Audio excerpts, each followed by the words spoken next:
जो आपका रास्ता वही मेरा रास्ता, मैं उससे पीछे नहीं हटूंगा। आपने बिल्कुल मेरी परवरिश पोरते के बेटे की तरह की, वो भी अकेला ही था। हमारा मुकद्दर भी एक जैसा ही है। मैं ये सब कभी नहीं भुला सकूंगा, क्योंकि आपने हमेशा मुझे अपना समझा। इसीलिए आप मेरे बाबा हैं। एक अजीम जंग लड़कर जब मैं वापस आया तो उसी वक्त मैंने तुम्हारा नाम रखा।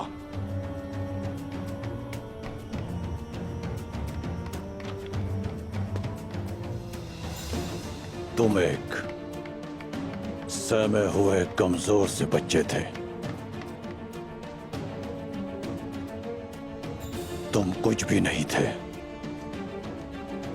मैंने तुम्हें कुछ नहीं से बहुत कुछ बना दिया।